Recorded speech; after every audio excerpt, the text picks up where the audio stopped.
હવે હું આમંત્રણ કરીશ એવા જ બીજા વક્તા સુરેન્દ્રભાઈ હંસરાજ છેડા, ખાસ સુરતથી આવ્યા છે. 2 મિનિટ વક્તવ્ય રજૂ કરો.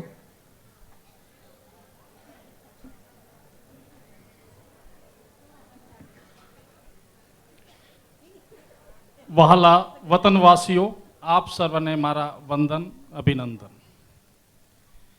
શ્રી સુવઈ વિસાવસવાડ મિત્ર મંડળના યુવા અને પ્રગતિશીલ નવનિયુક્ત પ્રમુખ શ્રી નવીનભાઈ સાવલા આદિ પદાધિકારીઓ, ખાસ કરીને આજના આ મેળાવડાનું જેમણે આતિથ્ય સ્વીકાર્યું છે એવા સુવઈ ગામના ભડવીર ભીમસિંહભાઈ અને તેમના પરિવારજનો, આપ સર્વને વંદન, અભિનંદન.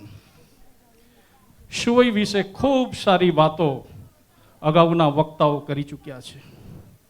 માણસ ગમે તેટલી પ્રગતિ કરે, ગમે તેટલો આગળ વધે, પરંતુ પોતાના વતનને ક્યારેય વિસરી નથી શકતો. પછી એ ધીરુભાઈ અંબાણી હોય કે ગૌતમ અદાણી હોય, વતનની માટીને વિસરવું સહેલું નથી. જે વતનની માટીમાં આપણે આળોટ્યા હોઈએ એ વતનને વિસરવું કદાપી શક્ય નથી. આવા માદરે વતનના આપણે સૌ અત્રે ભેગા થયા છીએ.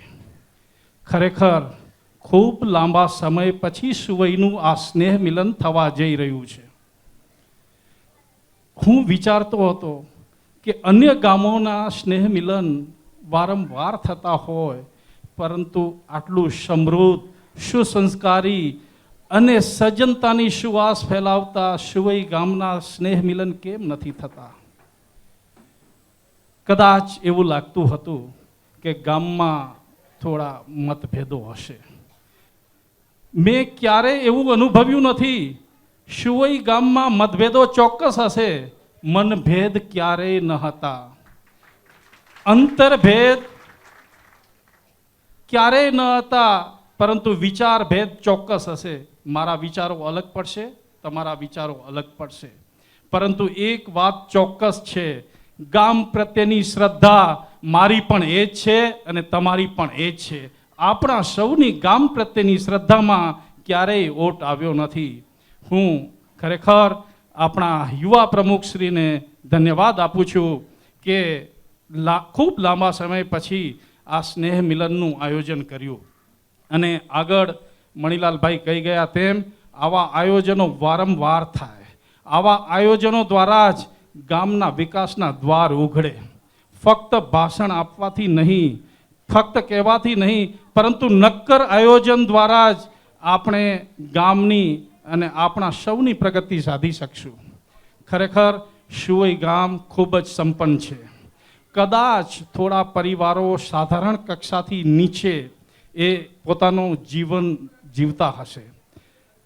આપણા વડીલ દામજીભાઈએ ખૂબ જ સુંદર કહ્યું કે આપણે એમનો હાથ ક્યાં સુધી ફેલાવતા રહીશું અને એમનો હાથ ક્યારેય ફેલાવવો ન પડે એવું આયોજન આપણે કરવું જોઈએ.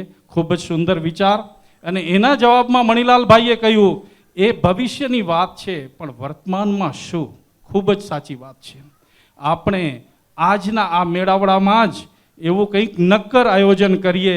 આપણા યુવા પ્રમુખશ્રીએ પોતાની મન કી બાતમાં કહ્યું કે આવાસ યોજના, ખરેખર પ્રત્યેક ગામ પોતાના આવા નબળા પરિવારજનો, નબળા કુટુંબો માટે એવું કંઈક આયોજન કરે કે જેનાથી આપણા ગામમાં કોઈ નબળું ન રહે.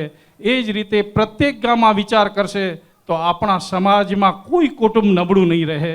હું નવીનભાઈના આ વિચારોમાં હું એમને ખરેખર એ સમર્થન આપું છું. અને આજથી જ આ મેળાવડાથી જ આપણે કંઈક એવું નક્કી કરીએ કે ગામની આવાસ યોજના બનવી જ જોઈએ. ગામમાં કોઈ પણ વ્યક્તિ અને કોઈ પણ કુટુંબ રોટી, કપડાં અને મકાન સિવાય ન રહેવો જોઈએ. એની શરૂઆત આપણે આજથી જ કરીએ એવું હું નમ્ર સૂચન આ મંડળને અને મંડળના તમામ પદાધિકારીઓને કરું છું.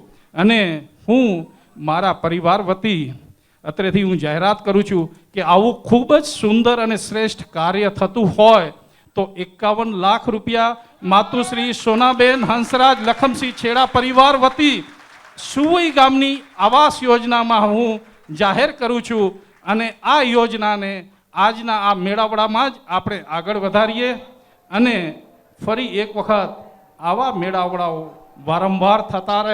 વારંવાર થતા રહે અને હું સુવઈ વિસા કોસવાડ મિત્ર મંડળના પ્રમુખશ્રી અને તમામ પદાધિકારીઓને હું આ સ્થળેથી એક વિનંતી બીજી પણ કરું છું કે હવે પછીનો મેળાવડો જો આપણા જ ગુજરાતમાં સુરત ખાતે જો કરવા માગો તો હું સુરતમાં એ સ્નેહ મિલનનો આતિથ્ય અમારા સમગ્ર પરિવાર વતી સંપૂર્ણ ખર્ચે એવું ભવ્યાતિ ભવ્ય સ્નેહ મિલનનું આયોજન કરીશું કે સુવઈ ગામ એને હંમેશા યાદ રાખશે અને એના આવવા જવાથી માંડીને તમામ ખર્ચ અમારો માતુશ્રી સોનાબેન હંસરાજ લખમસિંહ છેડા પરિવાર અમને એના લાભાર્થી બનશું.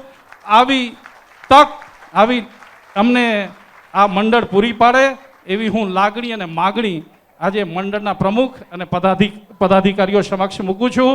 જય જિનેન્દ્ર, જય સુવઈ.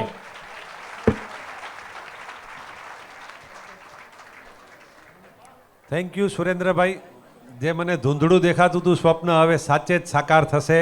ખૂબ ખૂબ આભાર. Thank you.